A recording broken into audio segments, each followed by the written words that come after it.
Tu rêves d'attirer les bons clients à toi, développer la visibilité de ton business et surtout récupérer du temps et la liberté de réaliser tes rêves? Bienvenue sur Bien dans mon business, le podcast qui t'accompagne à créer une entreprise qui travaille pour toi et non l'inverse, avec confiance, sérénité et liberté. Je suis Pauline Philibert-Digem, entrepreneur multipassionnée et fondatrice de Dare to Dream, et chaque semaine, je te partage seule ou avec d'autres entrepreneurs des conseils, stratégies et retours d'expérience pour développer sereinement ton activité et attirer les bons clients à toi.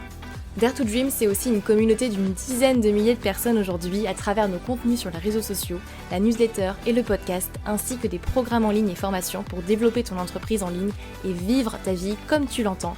Que tu aies envie de voyager à travers le monde, te poser au bord d'une piscine avec du champagne ou simplement voir grandir tes enfants, prendre du temps pour toi. À toi de définir ta vision du succès et quelle qu'elle soit, c'est possible. Tu peux réaliser tous tes rêves. À toi de vivre ta vie et d'oser monter la première marche. Je t'invite à t'installer confortablement et c'est parti pour l'épisode du jour. Bonjour tout le monde, j'espère que vous allez bien. Contente de vous retrouver sur ce podcast Bien dans mon business. Ça y est, le froid a fait son apparition, en tout cas du côté de chez moi, en Alsace. Et puis ça y est, on retombe en automne. Je vous avoue que j'appréhendais un petit peu cet automne-hiver, puisque ça fait un petit moment maintenant que j'ai pas vécu en fait l'automne et l'hiver. Ça fait 2 ans, mine de rien, ici en France. Et en fait, je dois dire que je suis plutôt contente. Finalement, c'est là où je me rends compte que ça fait du bien d'avoir des saisons. Ça fait du bien d'avoir aussi ce moment-là d'automne, d'hiver. Par expérience, avant, c'était vraiment la période où je rentrais un peu en introspection, où je me recroquevillais un petit peu plus sur moi, sur ce dont j'ai besoin.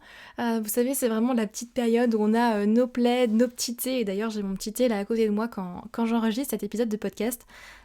Mais donc du coup, l'automne, ça a toujours été vraiment une période d'introspection pour moi, et j'ai toujours fonctionné comme ça. Et c'est vrai que le fait de ne pas l'avoir vécu pendant 2 ans, avec le recul, aujourd'hui je m'aperçois que ça me manque un petit peu. Ça me manque et j'aime bien ces moments-là où on se dit ok, là je suis moins dans une énergie de feu, d'action, mais c'est ok, c'est normal, la vie est cyclique de toute façon, notre business aussi est fait de saisons, notre vie aussi, et la nature également, c'est pas une coïncidence, et ça fait du bien. Voilà, c'était ma petite introduction que j'avais envie de vous partager par rapport à peut-être tout ce qui se passe en ce moment, et petit message justement par rapport à tout ce qui peut se passer de votre côté, que ce soit positif, moins agréable. Voilà, on vit tous des moments aussi très hauts et des moments également très bas. Par contre, ce qui fera vraiment la différence aussi, c'est votre capacité à accepter ce qui est et à créer le beau, même si aujourd'hui dans votre vie c'est peut-être le chaos.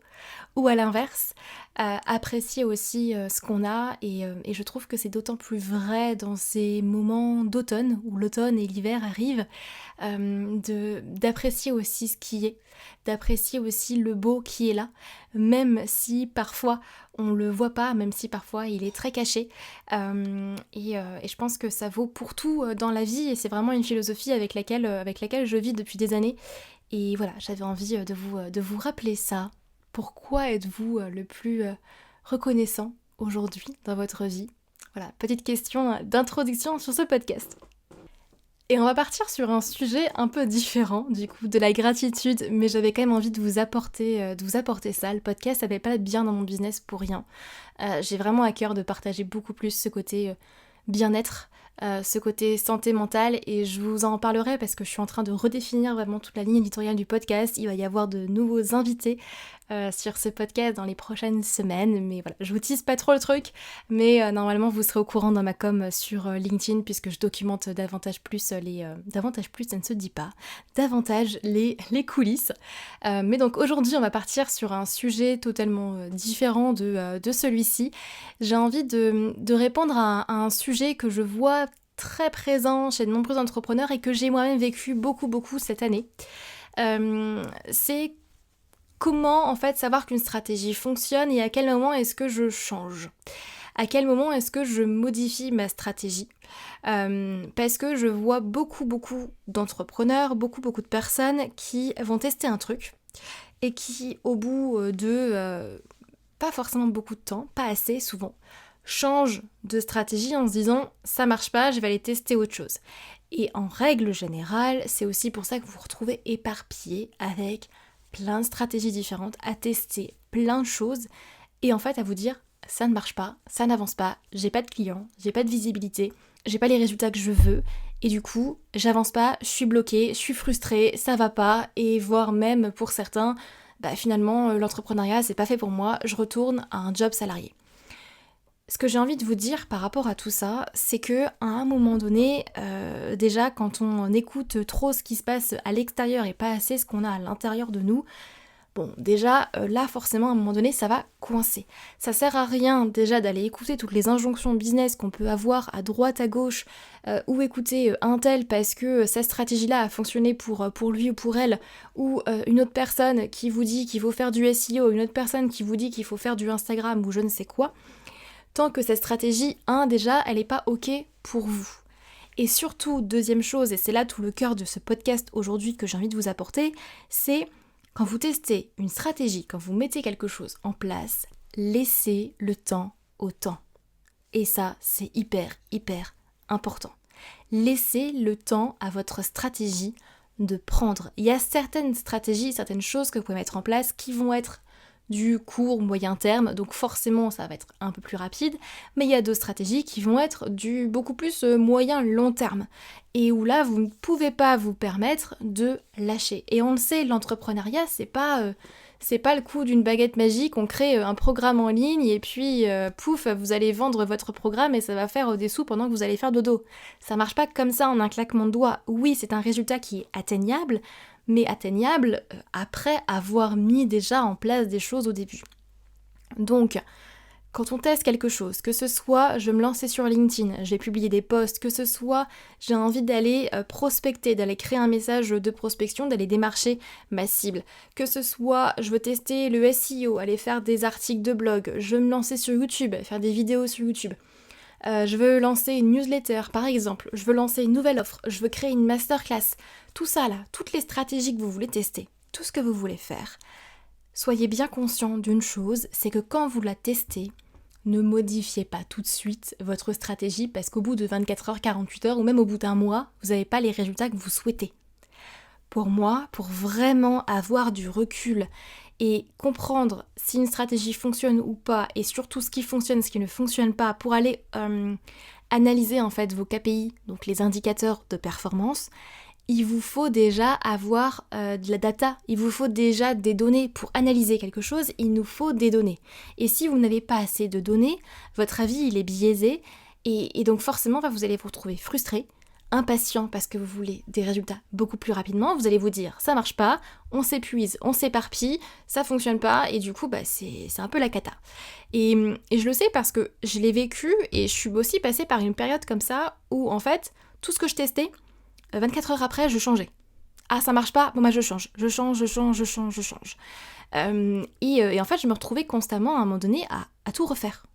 Et ça, j'en ai pris conscience à un moment donné quand quelqu'un de mon entourage me l'a fait remarquer. Je le remarquais pas forcément. Et c'est là où je me suis dit, mais oui, en fait, Pauline, t'es en train de tout refaire. Pourquoi ? Parce que dans toi, ta perception des choses, ça ne fonctionne pas, alors que si tu laisses le temps au temps, peut-être que ça va fonctionner. Peut-être pas, mais peut-être aussi que ça va fonctionner beaucoup plus que ce que t'espérais. Et donc par exemple, si maintenant vous décidez de vous lancer sur un nouveau réseau social, que ce soit LinkedIn, que ce soit Instagram, que ce soit TikTok, que ce soit YouTube, peu importe, déjà soyez au clair de bien connaître ce réseau social, de bien connaître les codes, voire d'être formé vraiment là-dessus pour gagner du temps. Ça, bien évidemment, ça va vous permettre de gagner du temps. En fait, quand vous testez un nouveau truc, quand vous testez une nouvelle stratégie, c'est ok, comment est-ce que déjà, je peux avoir un maximum d'informations pour me permettre de gagner du temps et de ne pas faire toutes les erreurs que tout le monde fait. Bon là, en général, vous avez plein de formations sur le marché en fonction de la stratégie que vous voulez, que ce soit du SEO, que ce soit du LinkedIn, que ce soit du Instagram, du YouTube, des tunnels de vente, de la masterclass, etc., etc. Ça, pour moi, je le redirai jamais assez, mais formez-vous, c'est vraiment ce qui va vous permettre de récupérer un temps précieux et d'éviter de faire plein d'erreurs de votre côté. Se faire accompagner, encore une fois, je pense que je le remettrai jamais assez. Mais ensuite, deuxième chose, c'est se dire, ok, combien de temps est-ce que vous laissez à cette stratégie pour prendre ? Et ça, nombreux entrepreneurs ne se posent pas la question lorsqu'ils testent quelque chose. Ils testent. Et ensuite, ils regardent est-ce que ça marche, est-ce que ça marche pas. Mais sans forcément penser au début à se dire combien de temps est-ce que je vais laisser à cette stratégie, combien de temps est-ce que je dois laisser ça pour que ensuite je puisse analyser les résultats. Et ensuite, en fonction des analyses, prendre une décision de est-ce que je garde, est-ce que je jette, est-ce que je transforme. Donc, je reprends mon exemple des réseaux sociaux, c'est pas avec 2 posts sur un réseau social que vous allez obtenir des résultats concluants. Certainement pas. Un réseau social, c'est vraiment du moyen long terme. On est vraiment sur une stratégie de créa de contenu, donc moyen long terme. Je prends un tout autre exemple, la publicité par exemple, la publicité méta, donc sur Facebook et Instagram par exemple, là vous n'allez pas attendre un mois avant d'observer vos premiers résultats. Si vous avez un bon tunnel de vente, si vous avez une bonne stratégie, si vous êtes correctement formé, si vous avez un bon ciblage, normalement, les résultats s'obtiennent beaucoup plus rapidement. Alors en fonction de vos objectifs, en fonction de votre tunnel, en fonction de ce que vous mettez en place, bien évidemment. Mais je vous donne l'exemple typique, simple, qu'on voit partout. Vous mettez un guide en publicité, par exemple, vous allez voir tout de suite votre coût par lead et voir tout de suite si ça vous va ou si ça ne vaut pas. Si vous avez un coût par lead, par exemple, de 10 € pour votre e-book, fuyez, il y a quelque chose qui ne va pas, ça marche pas, le tracking est peut-être pas bon, mais à mon avis, il y a quelque chose qui bloque. Mais c'est un exemple parmi tant d'autres en fait, mais c'est toujours avant de tester une stratégie, se dire ok, combien de temps est-ce que je laisse à cette stratégie-là et quels sont les indicateurs qui vont me permettre de me dire au bout de X temps si je garde, si je jette, si je transforme. Et si vous ne faites pas ça, oui, vous allez vous retrouver frustré, vous allez vous retrouver éparpillé, vous allez vous retrouver avec plein de choses sur le feu et à vous dire ça marche pas. C'est pareil avec des lancements, c'est pareil avec une masterclass. La masterclass, mais c'est une stratégie que j'ai déjà tellement testée. J'en ai fait une par semaine l'année dernière, j'en ai déjà fait beaucoup aussi cette année et j'ai testé énormément de choses sur les masterclass. Mais c'est pas en la faisant une fois devant 50 personnes que vous pourrez savoir exactement si ça fonctionne ou si ça fonctionne pas. Par contre, c'est peut-être au bout de la faire 3, 4 fois, là, ok, vous pouvez vous dire, bon, il y a des choses redondantes, il y a des choses il y a des questions récurrentes, là, à ce moment-là, je sens que les gens partent et c'est systématique, du coup, là, je peux optimiser et je peux aller modifier ça. Pareil pour les messages de prospection, c'est pas en envoyant 10, vous vous dites, j'en ai envoyé 10, j'ai 0 réponse, ok, envoie encore 90 messages, et là, on pourra parler. Là, on pourra aller optimiser, là, on pourra discuter ensemble de est-ce que ça fonctionne, est-ce que ça fonctionne pas. Mais quand vous testez quelque chose, laissez vraiment le temps au temps. C'est tellement primordial.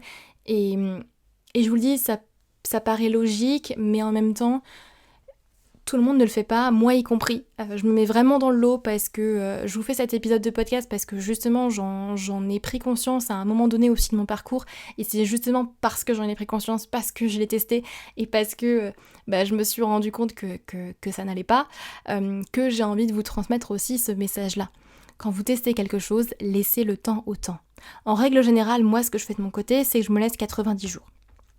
Minimum 90 jours, c'est pour ça que j'ai des projets en général par trimestre et non pas forcément que par mois, mais j'ai des focus par trimestre où je me dis là ce trimestre-là ça va être focus ça, puis là ce trimestre-là ça va être focus ça, plutôt que d'avancer à tâtons sans forcément savoir où je vais.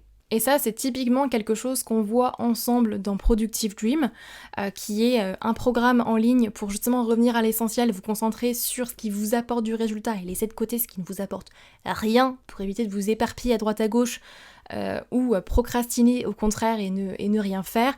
Et l'objectif vraiment de Productive Dream, moi, c'est vraiment de pouvoir accompagner des entrepreneurs à retrouver de la liberté dans leur quotidien, de retrouver du temps, de retrouver aussi cette flamme, cette envie et d'avoir vraiment un business qui travaille pour nous et pas l'inverse. Et cette petite chose de laisser le temps au temps dans votre stratégie, en fait, c'est primordial et c'est vraiment hyper important à comprendre quand vous testez quelque chose, peu importe ce que c'est. À partir du moment où vous décidez, là je vais tester un truc. Là par exemple, allez, je vais mettre en place un tunnel de vente. Déjà, ça va me prendre X temps pour le mettre en place et ensuite, pendant X temps, je vais communiquer dessus. Et je vais aller analyser tel ou tel KPI, je vais me faire une liste de petits KPI, là comme ça, aller checker, enfin petits, entre guillemets. pas forcément des petits, mais des KPI. Et ensuite, au bout par exemple de 90 jours, je vais me dire, ok, je vais aller checker. Et puis je vais voir, ok, est-ce que ça fonctionne, est-ce que ça fonctionne pas? Est-ce que je suis dans le rouge, est-ce que je suis dans l'orange, est-ce que je suis dans le vert, est-ce que je suis dans le vert clair? Mais comment est-ce que je suis? Et du coup, quelle décision est-ce que je prends par rapport à ça? Et ça, ça demande bien évidemment de ne pas avoir 36 milliards de stratégies différentes en même temps. Ça demande bien évidemment de ne pas avoir 36 focus en même temps parce que sinon on s'éparpille. Donc encore une fois, on se recentre sur l'essentiel, sur ce qui vraiment amène du résultat. Et je le dis toujours, mais toute stratégie fonctionne à partir du moment où vous y mettez aussi tout ce qui est nécessaire pour faire en sorte que ça fonctionne. Toutes les stratégies que vous voyez passer, elles sont pas bonnes ou mauvaises. Elles vont être adaptées pour vous ou pas adaptées pour vous. Mais elles sont pas bien ou pas bien, en fait.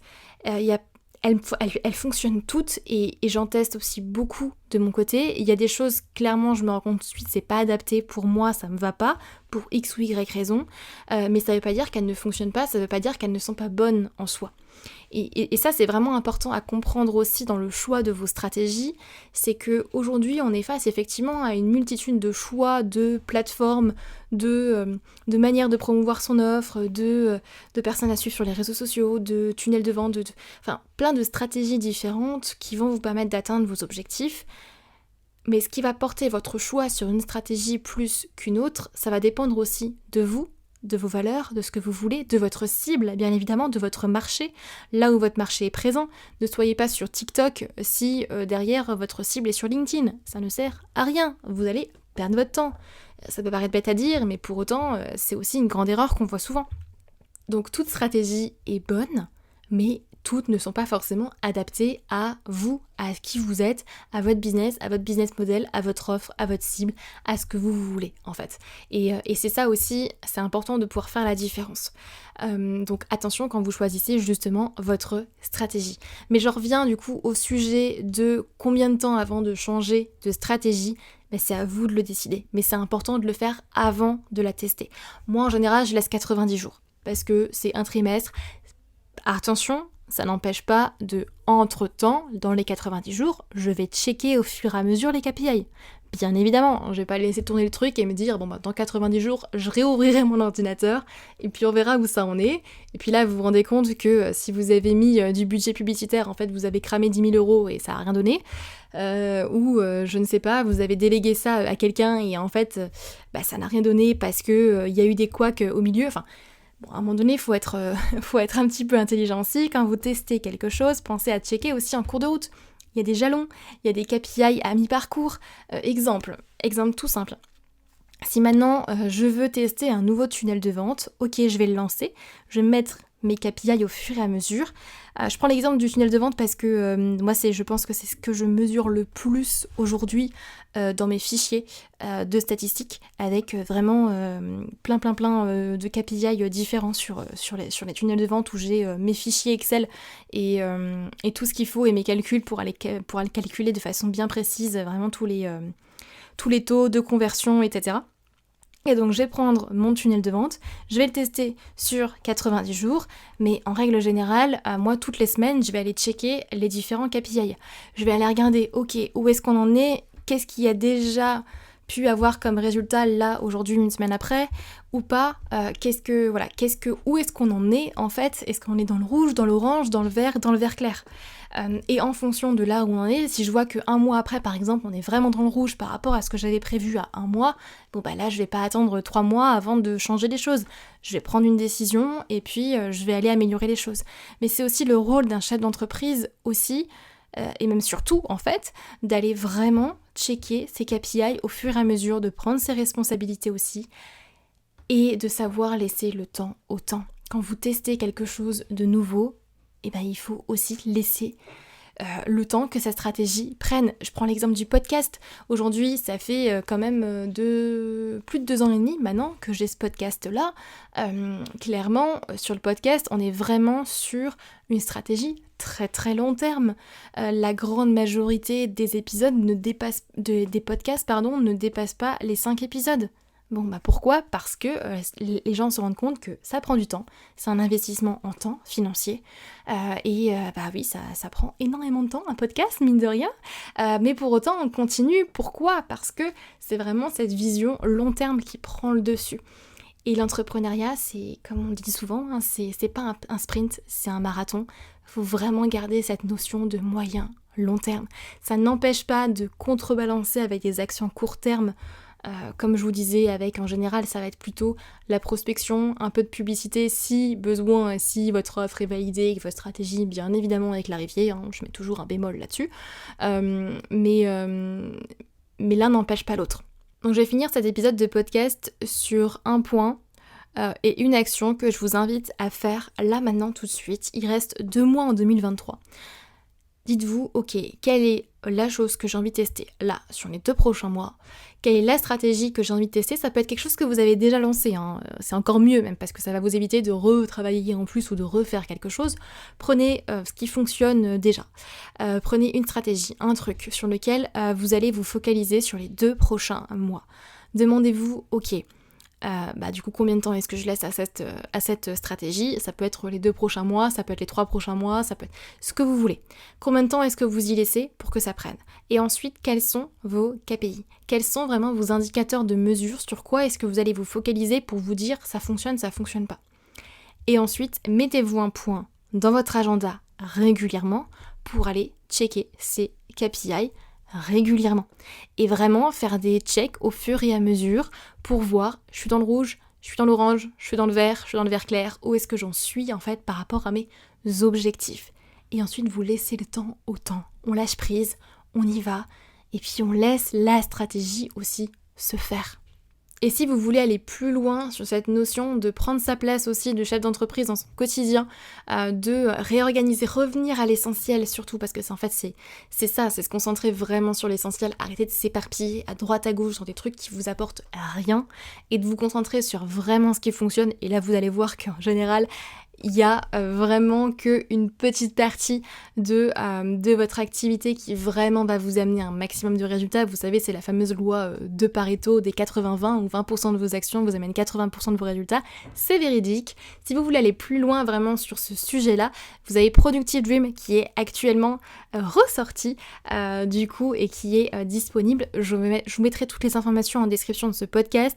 Mais moi, ce que je vous invite à faire, c'est déjà aller regarder la nouvelle masterclass qui est sortie, qui s'appelle 3 erreurs qui vous empêchent d'être productif et de vous libérer du temps dans votre business. Donc typiquement, si aujourd'hui vous êtes sous l'eau, vous testez plein de trucs, ça marche pas, que vous vous éparpillez ou au contraire vous procrastinez et vous comprenez pas pourquoi vous passez pas forcément à l'action, ou vous vous retrouvez submergé en fait et puis sous l'eau parce que sursollicité et que vous n'arrivez pas à poser vos limites, à dire non, etc.